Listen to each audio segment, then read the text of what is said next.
Hi there, my name's Henry. I write, record and release music under the name Echo Chamber, and this is my brand new guitar, the Ibanez RGD71ALPA 7-string.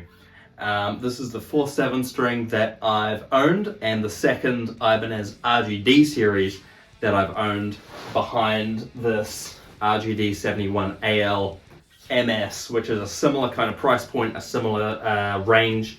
They're both Axiom label guitars, this one being multi-scale, this one being a mono-scale, and I knew when I was looking for a new 7-string for myself that I wanted a guitar that contained a lot of the same features that this one has, like the super nice RGD body with the extra deep cutaways and the beveled edges that makes it super comfortable to play, especially as a 7-string. I wanted the same fretboard and neck, which is a Makassar ebony fretboard, and a 5-piece walnut and panga neck, which is exactly the same as my new one, as you can see here. I also wanted features like strap locks, as well as Goto locking tuners, as you can see there. All of those are features that I really like, that this guitar has and that my multi-scale 7-string had. And a few things that I really wanted in a new 7-string that this one has but my multi-scale doesn't have is, first of all, just a regular 26.5-inch mono scale, which to me is the most comfortable scaling for a 7-string. It doesn't feel too long that you kind of can't make sort of big chords and things like that low down the neck here, but it's not so short that it kind of feels like a toy, and you can still get a good amount of string tension with it for low tunings. At the moment I've got this guitar set up in a drop F sharp tuning, so that's F sharp, C sharp, F sharp, B, E, G sharp, C sharp. So far has handled it perfectly fine, running 11.5 to 76 gauge Winspear strings. As always, I use Winspear strings. A few other things that I really wanted in a new 7-string were passive pickups. Most of the 7-strings that I've owned over the years have always had active pickups, aside from a Cort multi-scale that I had a little while ago, which had passive pickups. But these are bare knuckle Aftermath passives. They sound absolutely amazing. They've got a really nice bright kind of sound to them, which I love, especially the bridge pickup here. It's just got a 3-way switch here, volume knob, and then this is a coil split, which I've also never had a 7-string that coil splits before, which was also something that I really want. Because I especially love having a split coil sound on the bridge pickup. It gives that really sort of bright kind of sound that you really kind of can't get with the humbucker. Super snappy, which I love.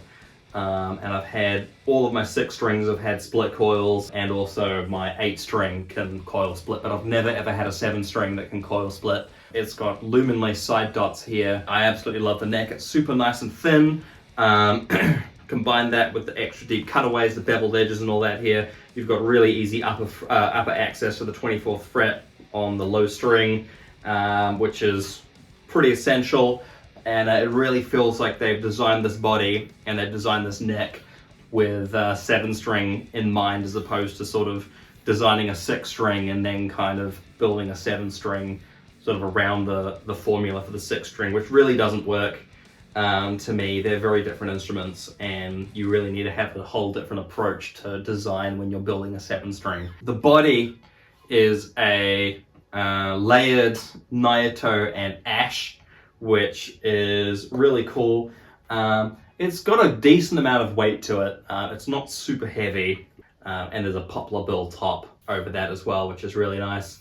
The bridge is Ibanez proprietary as usual. I've got no idea why Ibanez don't really incorporate a lot of sort of third-party bridges like hip shots and things like that. I know they have a few guitars with the Evertune system, but not that many, not as many as a lot of companies do. And they also have Goto trem systems for the AZ and AZS series. Most Ibanez bridges on their guitars are just their regular sort of in-house designs. This one's called the monorail bridge. I've got nothing against this bridge. I think it's fine, but personally, I'm a huge fan of hip shot bridges. Another sort of issue that I sort of had with it is these are sub-zero treated nickel frets which for the price point, this retails at about 3,500 New Zealand dollars. Off the top of my head, I believe it's around 1,400 US dollars for context. But around that price point, especially for a modern guitar, you'd really expect stainless steel frets on this. My Strandberg 8-string guitar is at a very similar sort of price point to this, and that has stainless steel frets on it, which I absolutely love. I can 100% feel the difference. I don't think there's a tonal difference between stainless steel frets and nickel frets. I think that's a bit of a myth personally. The nut is a plastic nut. Personally, for the price point, you'd expect something like a Graphtec nut, but again, that's not a huge deal. Nuts are replaceable, and also to me, it's not a huge complaint. It just feels a little bit kind of low quality compared to the rest of the guitar. But aside from that, honestly, most things about this I love.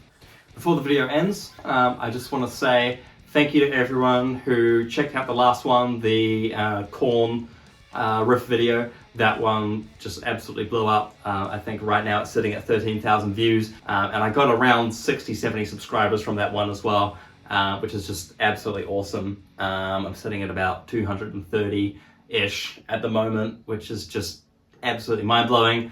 Thank you very much for all of those subscribers, and to everyone who's sort of shown any kind of support or sort of, you know, encouraged me along the way. And I also want to say that more original music is on its way as well. The next one should be out very soon, so keep an eye out for that.